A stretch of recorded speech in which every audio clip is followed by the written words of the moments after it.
Olá! Esse é o Papo com Psi. Hoje vamos falar um pouco sobre saúde mental na maternidade, no processo de tornar-se mãe.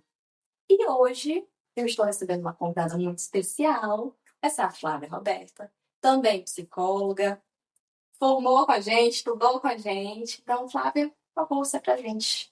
Oi, gente, eu estou muito feliz com o convite da Karen e da Amanda. Sou psicóloga clínica, sou professora da rede pública, sou mãe, esposa e mais adjetivos, né? Que é o que uma mulher pode carregar. Muitas coisas, né? Então, hoje nós vamos, como eu disse, falar sobre a saúde mental materna, que é um tema, apesar de estar crescendo, ainda está engatinhando, né? E existem muitas questões para serem abordadas, para serem aprofundadas sobre saúde mental materna. E aí, quando esse episódio ele foi idealizado, né, por mim e pela Amanda, eu logo falei assim, Amanda, então vocês vão protagonizar o episódio, né? E eu vou estar aqui dando suporte, né? Porque nesse momento não sou mãe.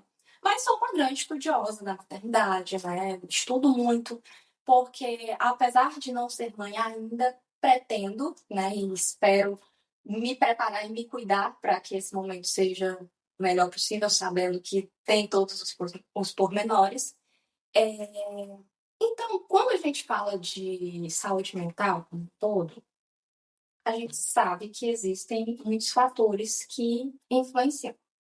Então, saúde mental é multifatorial. Temos fatores psicológicos, emocionais, claro, mas também temos envolvendo aí fatores biológicos, fatores culturais, né? E a maternidade, eu acho que é um momento em que esses fatores eles se reúnem de uma forma muito forte, porque nós temos os fatores emocionais envolvidos, psicológicos. Biologicamente falando, nós temos uma mudança muito grande, tá aqui Flávia como bióloga também, né, podendo contribuir sobre isso. E nós temos questões culturais muito fortes, porque existe uma cultura e uma definição muito grande do que é ser mãe, né, na nossa sociedade. Então, penso que a gente pode começar a nossa conversa por aí, né? Sim, um papel muito idealizado, né? Do que é ser mãe.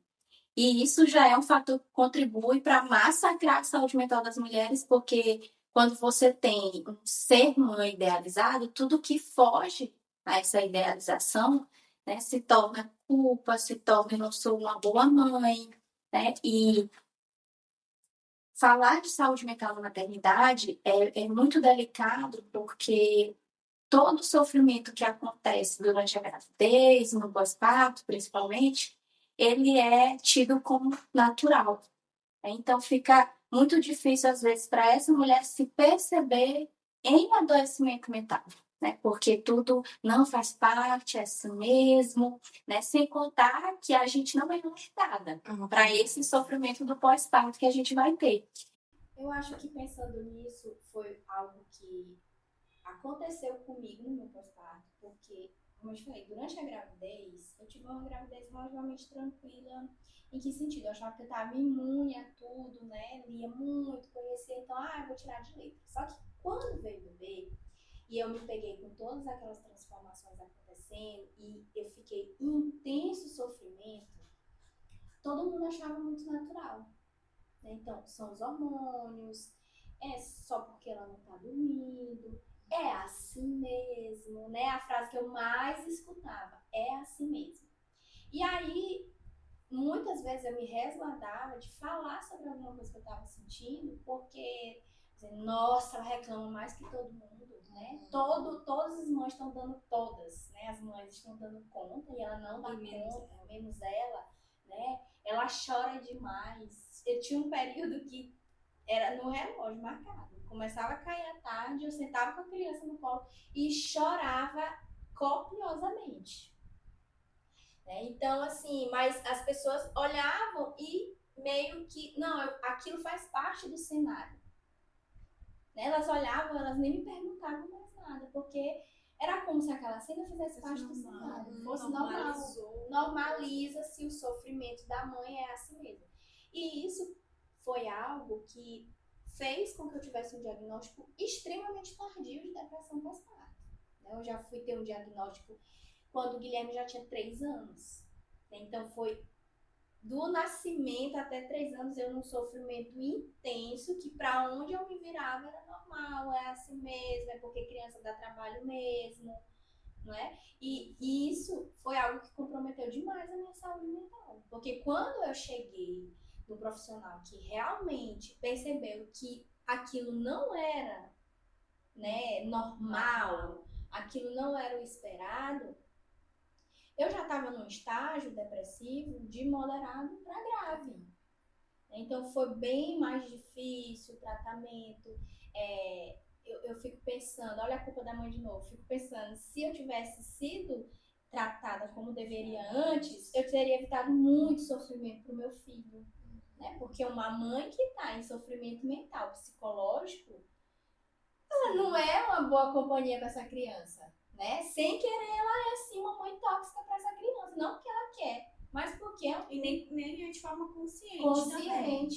Né? Então, assim, eu acho que é um problema de você falar que tudo são os hormônios, que é assim mesmo. Que pode ser, mas tem que ser levado em consideração que é também.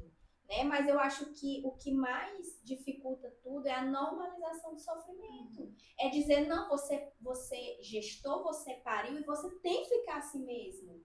Né? Então fica aí curtindo tua dor, teu sofrimento, é meio que isso, você fica lá. Isolada, só, tendo que dar conta, e de alguma forma, não sei como a gente consegue, mas a que custo, né? Isso me chamou a atenção para 2 pontos. Primeiro, não apenas no caso de depressão pós-parto, mas de depressão como um todo. Eu acho que tem-se muito a imagem da pessoa com depressão, daquela pessoa que não consegue fazer nada, daquela pessoa que está apática, que não consegue levantar da cama para nada. E aí, quando se vê uma pessoa que dá conta do filho, trabalha, dá conta da casa, não, ela não tá com depressão. E depois de 3 anos. Depois de 3 anos, mesmo que seja assim, mais curto prazo, né? Tirando do exemplo da Flávia como um todo e abrindo, é uma pessoa que tá dando conta do filho, tá cuidando, tá amamentando, tá dando banho, não tá deixando faltar nada, às vezes volta a trabalhar e consegue dar conta ali dessas coisas. Não, ela tá bem. Que foi muito o que aconteceu, porque nesse estágio, né, de ali, do sofrimento que eu me peguei, que eu mesmo me questionava assim, não, tá tudo bem, eu tô dando conta. Né? Então eu dei conta e eu tinha um apego excessivo nele. Né? Então eu não me permitia, eu não deixava que as pessoas tomassem de conta dele. Né? Todo mundo podia fazer tudo em casa, menos tomar conta dele. Então ninguém percebia que aquele exagero de cuidado, né? Ninguém, sabe, me chamava ali, eu lembro disso demais. Então, se eu passava a madrugada inteira amamentando ele, de 2 em 2 horas, de 1 em 1 hora, eu não permitia que alguém pegasse e levasse para rotar. Eu tinha que fazer isso, né? Não me permitia amamentar, pega, leva, que agora eu vou descansar um pouco. E muitas vezes tinham pessoas para fazer isso. Né? Eu lembro que uma vez a minha sogra foi mesmo meio que na violência. O menino terminou de mamar, ela disse, agora me dá. E saiu do quarto, te deixou deita. Mas eu não consegui descansar, mas ela teve que fazer isso porque eu não conseguia desgrudar da criança. Então, como é que alguém ia olhar e ia dizer que tinha alguma coisa de errado? Né? Estava só sendo mãe. Estava só sendo mãe, né? Porque ser mãe é isso. Exatamente. E aí a gente chega justamente na diferenciação do que é uma questão hormonal, do que é um baby blues, um pós-parto. Uma depressão pós-parto. Porque o que acontece? Sim, existem alterações hormonais. Na gravidez, os hormônios, eles aumentam para preparar, né, o corpo para cuidar daquele bebê, para gerar aquele bebê. Quando o bebê sai, os hormônios, de uma vez. E essa alteração hormonal é que causa ali, muitas vezes, nas primeiras 2 semanas pós-parto, e aí a gente coloca essa limitação de tempo justamente para entender o que é normal e o que é algo, um sinal de alerta. Porque são, nessas primeiras 2 semanas, alterações transitórias provocadas por essas questões hormonais, que pode gerar uma tristeza ali, um desânimo, um choro mais fácil, né? Uma sensação ali de não tô legal, mas Tô aqui, mas não tô aqui, É. né? Que é o que se chama hoje de baby blues. Né? Tem esse nome bonitinho para esse período transitório gerado por as alterações hormonais.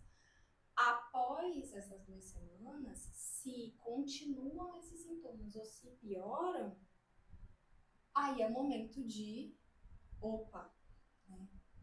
O que está acontecendo? E aí fica, inclusive, de alerta, tanto para mães que estejam assistindo, quanto para pessoas que convivem, né, para observar esses sinais de alerta.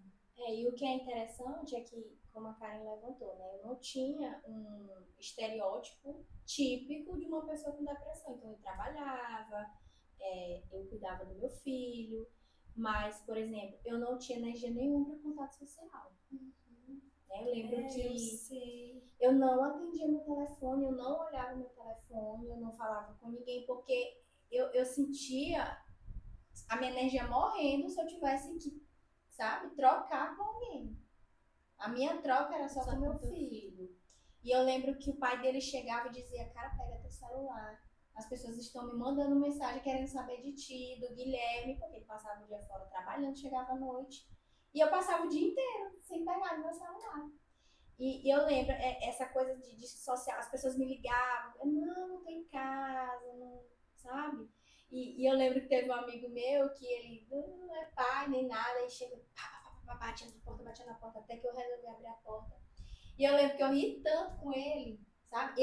A gente não falou sobre maternidade, a gente não falou sobre filho, falou de coisas altamente aleatórias. E aí é uma coisa que eu dou, que às vezes a gente só tem filho e se cerca só de pessoas com filho, e às vezes você se enterra naquele lugar e não tem um fôlego, né? E o quanto que é bom você trocar com pessoas que estão de fora ali, né? Que não estão vivendo, respirando a maternidade. Isso ajuda demais, né? Ele foi um ponto, assim, uma pessoa que me observava, que estava fora do contexto, que falava. Eu acho que tu precisa de ajuda, né? Tu já conversou com alguém? Eles vêm falar, conversa com tuas amigas da psicologia. Porque eu acho Agora que eu não queria conversar com ninguém, sumiu. Era difícil falar com a Flávia, gente. Mas eu não queria ter, né, esse contato social. E eu não lembro assim, exatamente quando que... E eu procurei, na verdade. Eu passei por vários profissionais. E, infelizmente, a maioria deles me olhava e dizia, não tem nada aí. É porque é assim mesmo, sabe? Essa frase é assim mesmo, ela ficou marcada em mim de uma forma. E eu lembro que na última vez que eu disse, não, é a última vez que eu vou procurar ajuda profissional. Que eu recebi, que a psicóloga falou pra mim assim, olha, você tá com um quadro depressivo. Eu fui um choque. Falei, não. Porque já basta a depressão, mas pós-parto, depois de tanto tempo, Né? E não, isso não tem razão de ser. E aí fui, então, procurar um médico psiquiatra, que fechou junto com a psicóloga, né, o diagnóstico, mas assim, demorou muito tempo para eu aceitar. Que era aquilo, que era uma depressão pós-parto, que já estava de moderada a grave, né? Então foi algo assim que realmente me chocou. Me chocou, porque eu escutava tanto que eu estava só sendo mãe. que estava tudo bem, Que você tava, estava... Estranho seria se você não estivesse fazendo isso. Exatamente. Estranho seria se você tivesse conseguido dormir, se você tivesse... Sim. Sabe? É o que as pessoas, é o contrário de mim, que as pessoas, elas ficam assim, caraca, tu consegue sair de casa e não sentir culpa. Gente, consigo deixar a Esther com o Bruno e não sinto culpa por ela estar lá. Consigo sair sozinha, consigo ir pra terapia sozinha, ir pra caminhar, fazer exercício, até mesmo sair pra curtir só a minha companhia. Que eu consigo, que eu vejo que muitas mães, às vezes já tem até mais tempo do que eu, que ainda não conseguem tentar ter a sua vida de volta, trabalhar. Eu trabalho, claro que a gente fica com aquela preocupação, mas não é uma preocupação excessiva, porque eu sei que meu marido vai dar conta. Entendeu? Se ele não der conta, ele vai dar conta lá do que ele consegue, pelo menos. pelo menos dela ele consegue. Uma coisa que aconteceu quando numa das tantas terapias que eu passei, que uma psicóloga levantou a questão comigo, que eu estava falando sobre não achar que ninguém fizesse nada certo em relação a ele, né? Então, tudo eu tinha que fazer, porque só eu sabia fazer direito, né? Uma coisa que atrapalhava muito. Então, o pai dele dando banho nele, e eu falando o tempo todo que não estava bom, que não estava legal. E aí ela falou assim, mas não tá legal pra quem? É porque pro Guilherme deve estar sendo o máximo, ele tá tendo essa troca com o pai dele.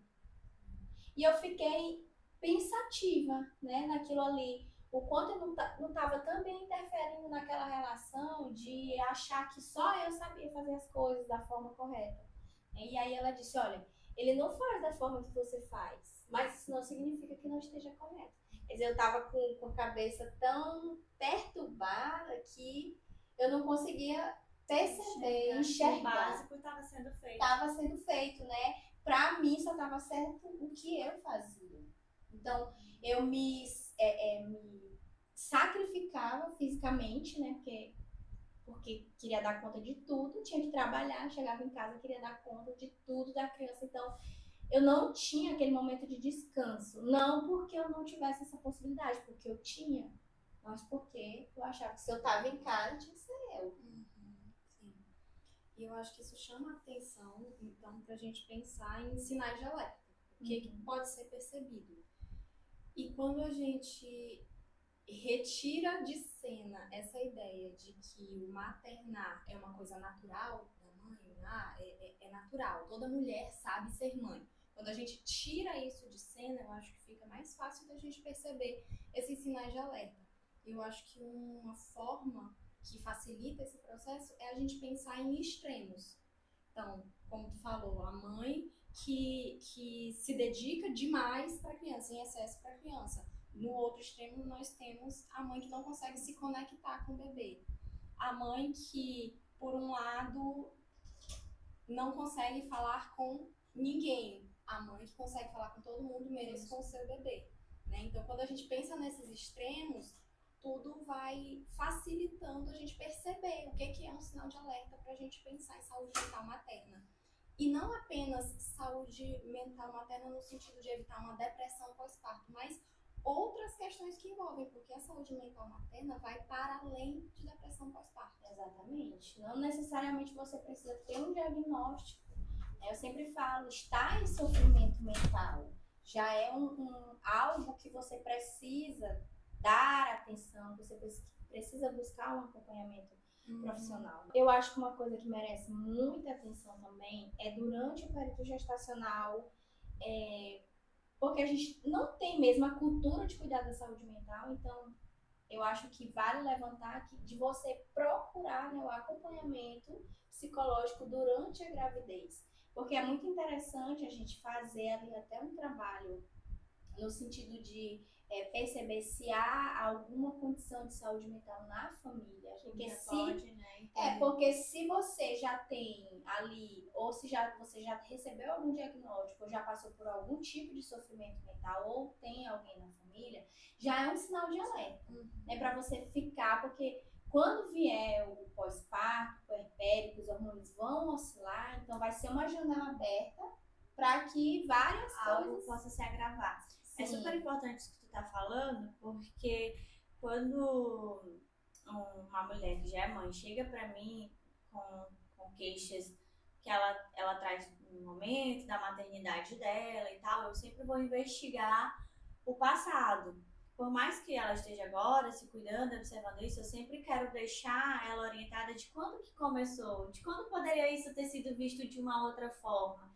Então, não é só a questão de foi uma gravidez desejada ou não, é um pouquinho mais atrás. Sim. A tua relação familiar, como é o sentido, como que foi construída esse sentido, esse conceito de família, de engravidar, né? Porque nós temos as questões sociais, de que a gente tem que viver umas etapas, né? Primeiro, para poder chegar no ponto certo. Eles falam, agora é o momento certo para você engravidar. Né? Então, a gente precisa voltar um pouquinho atrás nessa anamnese com essa mulher para entender de que ponto mesmo surgiu já uma brecha, uma possível né, brecha que ela poderia adoecer por essa questão da maternidade. Né? Então, a gente precisa voltar nisso, orientar quando é identificado, olha, foi bem aqui, mas tá tudo bem, agora você já vai cuidar. Não vai ser mais o mesmo cuidado de antes, porque nós vamos agora partir para uns outros pontos, mas poderia ter sido visto ali. Não foi, a gente vai começar a partir de agora. Lembrando que, querendo ou não, na terapia vai sempre trazer, principalmente quando a pessoa toma consciência de onde foi, aí ela vai juntando e ligando, e caraca, era para ter feito aquilo, era para ter visto daquela forma, nossa, não era para eu me culpar tanto da amamentação, porque eu ouvi uma vez, né, incrível, agora volta novamente rapidinho a amamentação, eu muito antes de querer engravidar, era jovem, aí uma pessoa me olhou assim e falou, caraca, quando tu tiver filho, tu não vai conseguir amamentar. Aí eu, por quê? Tu não tem o bico pra fora.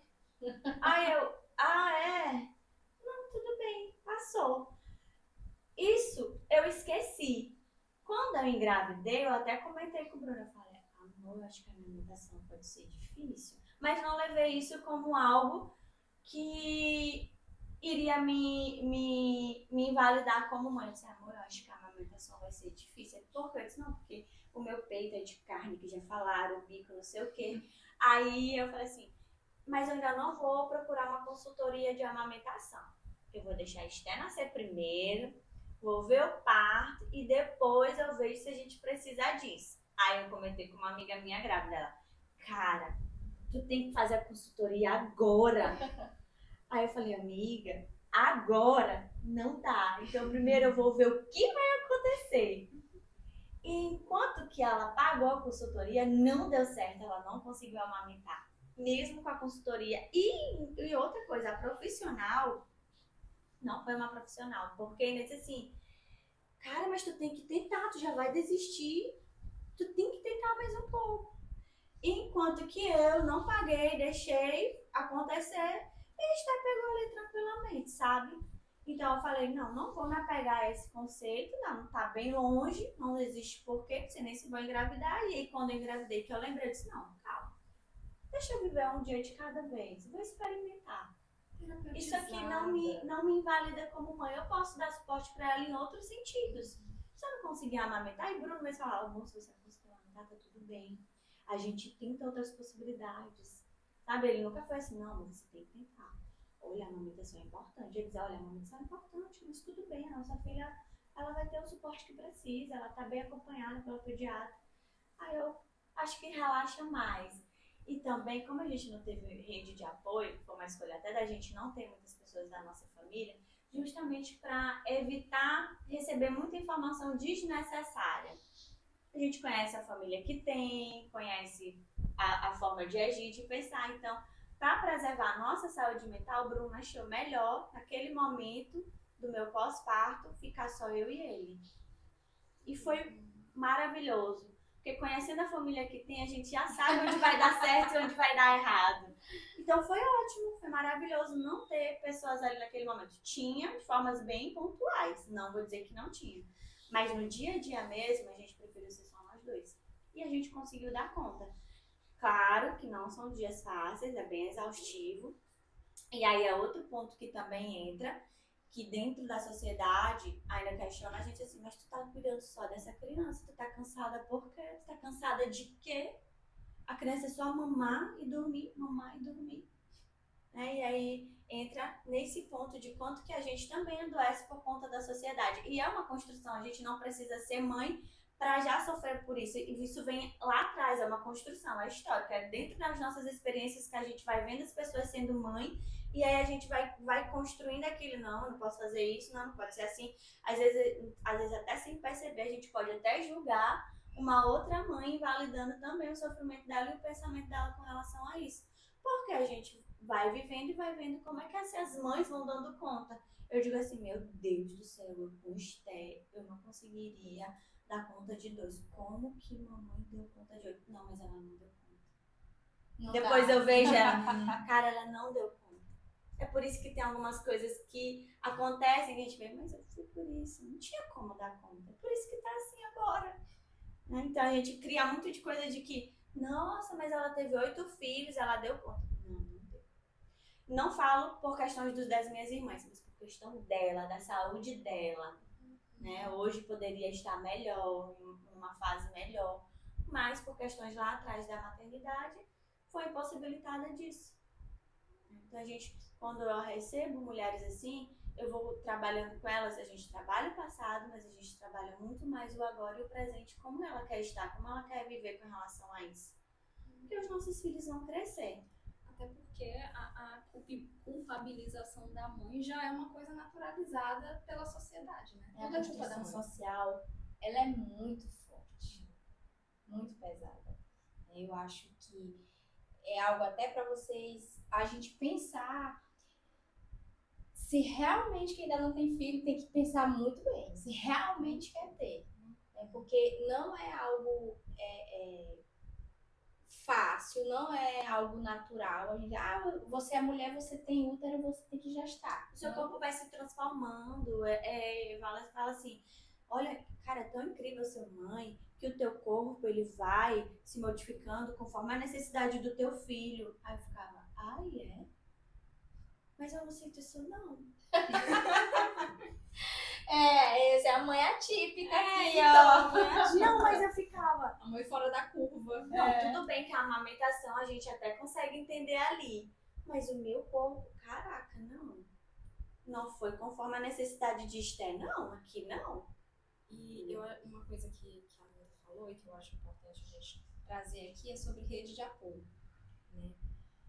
Nem todo mundo consegue ficar sem rede de apoio. Tem pessoas que não conseguem optar por afastar as outras pessoas e ficar só entre, né, a mãe. Tem mãe solo, tem muitas mães solo que precisam ali do apoio da família. E o que a gente pode dizer, então, para as pessoas que, porventura, venham a ser rede de apoio? Eu acho que rede de apoio para você, se você de fato quer ser rede de apoio, né, de uma mãe, entender que você tá ali para ajudar no que ela solicita, né? Não para você colocar o seu jeito, né, de fazer as coisas naquele momento.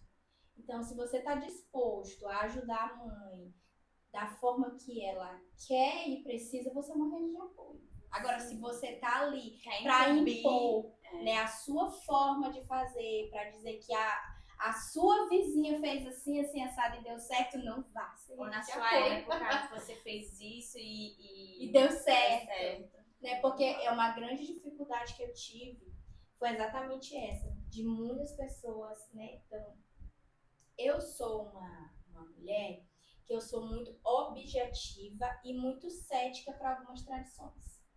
Então, eu sou aquela que eu vou mais pelo que a minha pediatra fala do que por aquela mãe que criou 12 filhos e deu tudo certo. E isso é inaceitável. Então, eu fui aquela mãe que não quis dar o chazinho, eu fui aquela mãe que, sabe, não insistia, assim, até porque meu filho, ele nunca quis pegar uma mamadeira, ele nunca quis tomar um mingau, ele nunca quis essas coisas, saiu do peito pra comida. Nossa, é o que as pessoas tanto idealizam, e quando você vê acontecer, ainda assim você é criticada. Mas por que tu não deu um mingau pro teu filho? Eu digo, gente, eu até tentei dar um leite, uma fórmula, mas ele não aceitava.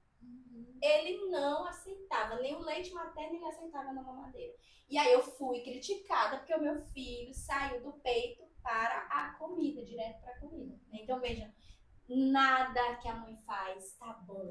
Nada que a mãe faz é assim, tá certo, né? Então, foi muito difícil eu ter que lidar com essas coisas do dar um chazinho, Foi justamente por isso que na minha vez, eu e Bruna, a gente sentou e conversou, não, a gente acha melhor pelo nosso bem-estar não ter essa rede de apoio todo dia aqui. Tem momentos bem pontuais, justamente por isso, porque a gente queria criar a nossa rotina, sem intervenções que não fossem necessárias. Do pediatra também a gente levava muito em consideração que o pediatra falava, a gente também não deu chazinho, benze, faz isso, faz aquilo, a gente não foi assim. E eu fico pensando, trazendo essa fala, porque vocês tiveram escolha. Mas tem mulheres que não têm Exatamente. escolha, que elas são obrigadas a ficar com aquela rede de apoio e obrigadas a escutar E a engolir. e às Escutar vezes não até só, assim você dá uma orientação para quem é sua rede de apoio, você precisa se afastar da criança e quando você chega, a pessoa já deu mingau, já deu comida, já deu tudo que você pediu para não fazer. Mas porque ela criou o filho dela ou o neto, ou quem lá e deu certo, faz, né? E às vezes é necessário a pessoa aguentar porque não tem. Não tem a escolha. Exatamente. Não tem. E é de uma violência, né? Que eu acho, assim, você tá ali, você se predispôs a ser rede de apoio de uma mãe, poxa, ela deixa as orientações e você faz tudo ao contrário do Não que a é mãe rede, pediu para fazer, isso não é rede de apoio, Sim, né? Isso é uma não é. violência com essa mãe e com essa criança. E entendendo que tem mães que não têm escolha, tem mães que vão acabar passando por isso. A gente falou, né? Para as redes de apoio, tudo bom? Quem decidir, né? Quem entender que pode de fato ser rede de apoio, né? Já demos aí a deixa, né? Escute o que a mãe quer, o que a mãe precisa. Mas para as mães que não têm escolha, eu acho que uma coisa importante a dizer é que ela não se culpe. Porque, querendo ou não, ela está fazendo o melhor que ela pode. Então, aquela mãe que não tem alternativa, tem que deixar o seu bebê com alguém que não segue as orientações dela, que faz do jeito que quer, porque ela tem que trabalhar, porque se ela não trabalhar, falta outra coisa em casa. Então, essa mãe, ela não tem alternativa, ela tem que deixar. Então, para essa mãe, eu acho que o que eu diria é não se culpe, porque você está dando o seu melhor, você está fazendo o que você considera como melhor para o seu filho. É nem que não se culpe, porque é algo que não tem nem às vezes como controlar. Ela tem noção do que ela tá dando melhor e ainda assim parece que não é o suficiente. Entender e trabalhar essa culpa, que ela não seja maior do que as outras coisas que traz satisfação para ela, que ela consegue enxergar, que ela consegue fazer sem causar tanto dano e sofrimento pro emocional dela, porque a culpa, depois que a gente é mal, a gente entende que tem uma culpa assim que nasce junto com o bebê, parece assim, é incrível, não tem como. Aí, ó, gente, o maternar não é natural. As mães, elas aprendem a ser mãe, mas a culpa é natural. Não, ela veio. não, é incrível, parece assim que você se questiona em algum momento sobre Até alguma porque coisa. você não vai conseguir maternar da forma como a sociedade fala, impõe, exatamente. diz que é. Né? Então, eu vejo assim, as mulheres, elas são violentadas em todos os aspectos onde a gente está. Inclusive nesse, aonde a sobrecarga toda é colocada na mulher, de educar, de colocar um cidadão no mundo, de cuidar, e daquelas mães solos que ainda tem que fazer o financeiro ali render, ela é violentada no sentido de quantas mulheres não escutaram, mas se você quiser é assim, não é tu que tá precisando? Eu sei desse jeito. É assim que eu sei que tem que ser feito. Nossa, imagina, eu fico imaginando a situação dessa mulher. Como que ela não fica se sentindo, né, impotente, incapaz, insuficiente? É muito... Gente, eu acho que o maternar hoje, da forma como ele é posto, ele é muito violento com a mulher. Muito, muito mesmo. E isso só diz o quanto a gente não está preocupado com o bem-estar dessas crianças. Porque não tem como ter uma criança feliz, bem e saudável, se quem cuida dela está adoecida. Quem cuida dela está com sobrecarga imensa. Né? De ter que trabalhar, de ter que dar amor, de ter que dar carinho, de ter que dar atenção, de ter que brincar, de ter que fazer a lição de casa. É muita coisa em cima dessa mulher. E nunca acaba, né? Não. Nunca acaba. A gente pensa assim que essa fase vai ser melhor. Não. Cada fase é um desafio. Não, isso aqui não vai acabar nunca, então. Eu fico assim, não, isso não acaba. Não vai passar. Não, isso não acaba, não passa. Então, vamos pensar então no que pode ajudar essas mães, né? No que fazer então para cuidar da saúde mental. Eu acho assim que se você é mulher, tá pensando em ser mãe e tem essa possibilidade, né, de pensar, de escolher, eu acho que procurar fazer um acompanhamento psicológico, conversar. E vocês, meninas, assim, que rodeiam as mulheres que estão grávidas, falem a realidade. Porque esse é um ponto que me pegou muito, porque Nenhuma das minhas amigas que eram mães chegou pra mim e disse: você não tem noção do que é o puerpério. O máximo que eu escutava é: dorme agora, porque tu não vai mais dormir. Mas por que que eu não vou dormir? Ninguém me explicava os detalhes, né? Ninguém me explicava. Então eu fui muito pega de surpresa. E aí eu ficava, gente, tá certo que ninguém nunca tá preparado para isso, mas eu poderia ter resolvido algumas questões antes. E eu sempre questionava minhas amigas, por que que vocês não me falaram que era assim? Ah, mas é porque quando a mulher tá grávida, tá num momento assim, eu digo, gente, mas não, tem que falar sobre como é, o que que vai ser, né? Não precisa, eu acho que tem várias formas da gente falar das coisas. Então eu acho que o ponto é conversar, é fazer um acompanhamento psicológico. Eu acho que uma coisa que a gente pode falar para todas as mulheres que ainda não são mães e que estão pensando em ser mães é tenham alguma autonomia, né? Principalmente financeira. Porque por mais que você esteja ali numa relação estável, a gente sabe que quando alguma coisa dá errado, não vamos generalizar, mas uma grande parcela dos homens, eles viram as costas e vão embora. Né? Então fica para a mulher a responsabilidade do cuidado emocional, do cuidado financeiro com essa criança. E quando você não tem nenhum tipo de renda, as coisas ficam ainda mais difíceis. E mais pesadas. E eu tô falando isso aqui não que eu concorde, eu não concordo com esse maternar atual de onde a mulher é responsabilizada por tudo, eu não concordo com isso, mas é assim que acontece, ainda é assim, é aonde nós ainda estamos.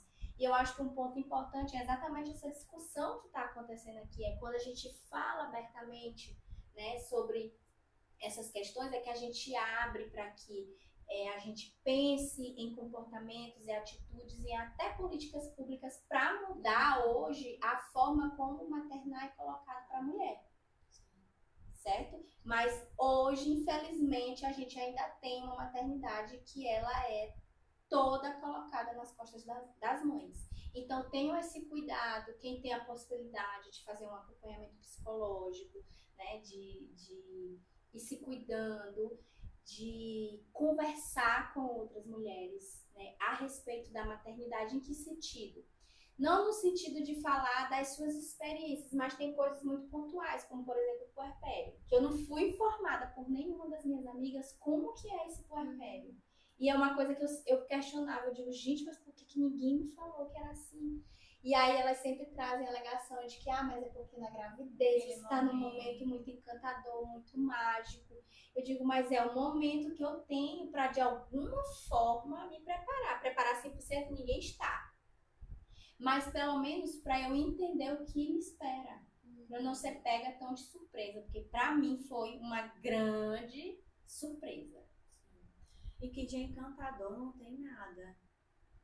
Né? Porque ali é um ser completamente dependente de você e que você se coloca à disposição o tempo todo, onde até as suas necessidades básicas têm que ser negligenciadas. Exatamente. Né? Você não tem tempo para banho, para comer.